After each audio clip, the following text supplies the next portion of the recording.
Olá, gente, bom dia. Deus abençoe nosso dia hoje, que a graça do nosso Senhor Jesus esteja sobre nós, que o amor do Pai nos envolva, que possamos reconhecer Deus hoje na criação, que possamos declarar que só Jesus é o nosso único e suficiente Salvador das nossas vidas e que possamos estar sensíveis à voz do Espírito Santo. Amém? Hoje a gente vai continuar sobre o Sermão do Monte. Lembra que a gente começou ontem a falar do bem-aventurados pobres de espírito? Então hoje a gente vai continuar falando sobre o segundo bem-aventurado. Então vamos ler Mateus 5. Diz assim: Jesus, vendo a multidão, subiu ao monte e, assentando-se, aproximaram-se dele os seus discípulos, e abrindo a boca os ensinava, dizendo: Bem-aventurados pobres de espírito, porque deles é o reino dos céus. E bem-aventurados os que choram, porque eles serão consolados. Então, os pobres de espíritos é deles o reino dos céus, e os que choram serão consolados. Bem-aventurados que choram.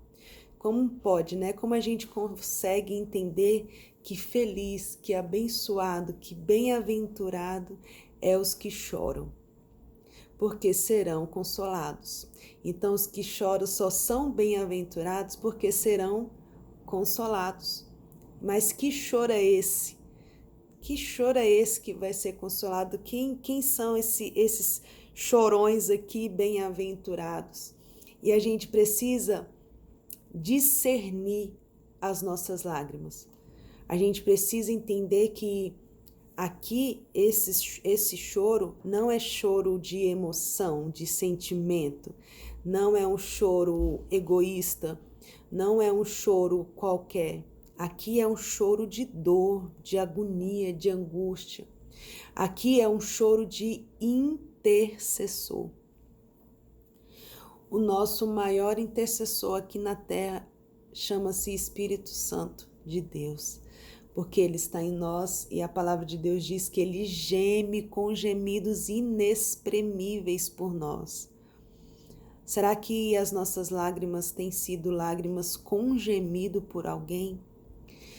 Que hoje nós possamos chorar por alguém, que nós possamos chorar por uma nação, por uma cidade, que possamos pedir para o Senhor nos ensinar a chorar esse choro de um intercessor, porque esses chorões aqui, esses chorões serão consolados. E muitas das vezes a gente só chora por nós mesmos, só pelos nossos umbigos, pelos nossos problemas.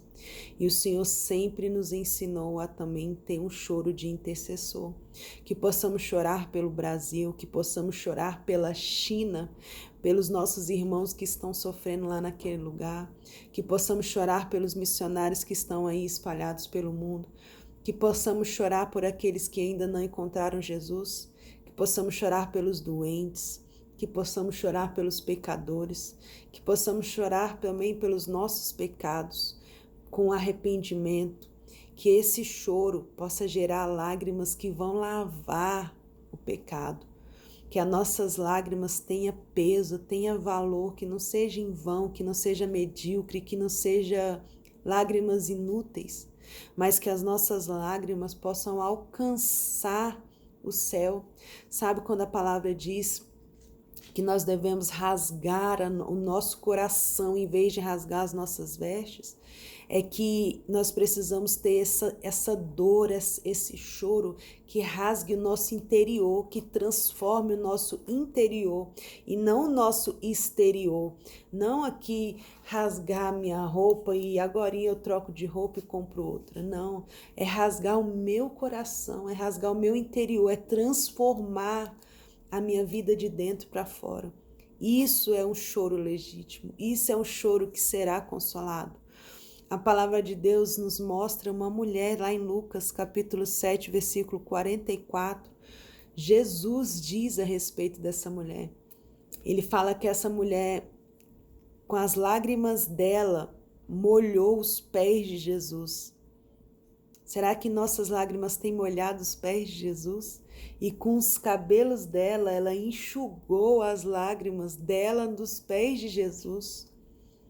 Isso é um choro de quem será consolado. chorar aos pés de Jesus.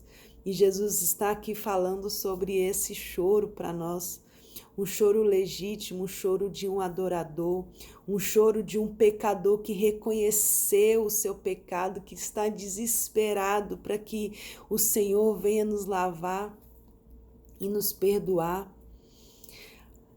É fato, é nítido, é perceptível que Jesus está voltando. Ele está voltando. Não é só um jargão cristão. Jesus está voltando. E será que nós estamos chorando pela vinda do Senhor? Será que nós estamos chorando para que Ele alcance aqueles que ainda não o conhecem?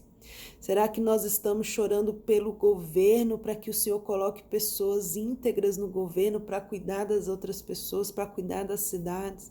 Será que a gente tem chorado por Jerusalém, por Israel, como a Bíblia nos relata, nos pede, nos manda, orar por esses lugares? A palavra de Deus também diz em Salmo 119, versículo 136, que rios de lágrimas correm dos meus olhos, porque sua lei não é obedecida. Que a gente venha chorar pelas pessoas, por nós também, que não obedecem à lei do Senhor. Que a gente venha se preocupar com isso. Tem também um versículo que eu marquei aqui, em Apocalipse 21, versículo 4, diz assim: e Deus limpará de seus olhos toda lágrima, e não haverá mais morte, nem pranto, nem clamor, nem dor, porque já as primeiras coisas são passadas. Essa é a promessa do consolo.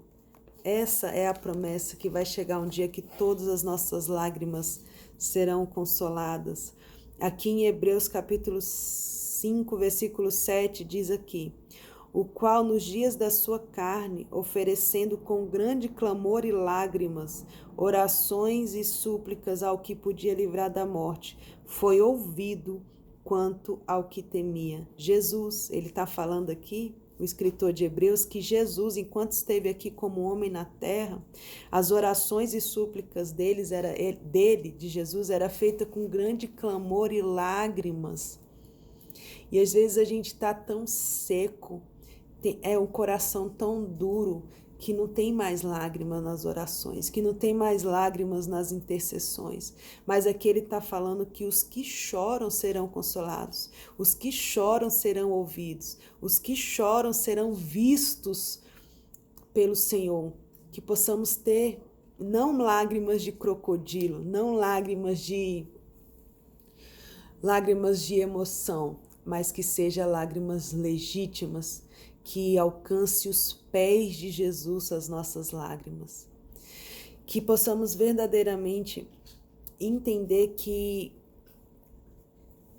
o Senhor, ele requer de nós corpo, alma e espírito. Ele quer tudo de nós. Além dele querer as nossas lágrimas, o nosso coração, ele quer a nossa vida, ele quer a mudança de vida.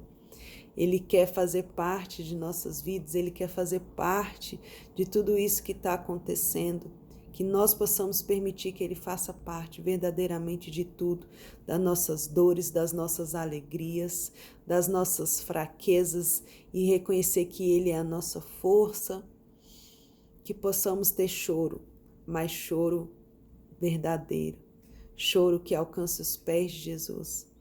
Amém? Que a sua oração de hoje possa vir regada com lágrimas, com a certeza que o Senhor vai consolar, que o Senhor vai recolher cada lágrima. Eu consigo lembrar da minha avó, que nós víamos, ela orando e clamando com lágrimas pela família dela. Ela orou e clamou com lágrimas por cada filho, por cada neto. Um dia minha avó chorou por mim. Um dia minha avó me apresentou em oração ao Senhor.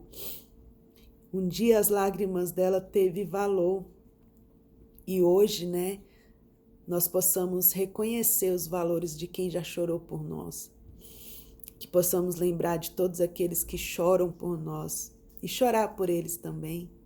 Que as nossas lágrimas sejam lágrimas de gratidão, de amor por alguém. Seja um intercessor porque não vai ser em vão o seu choro. Amém? Fiquem na paz.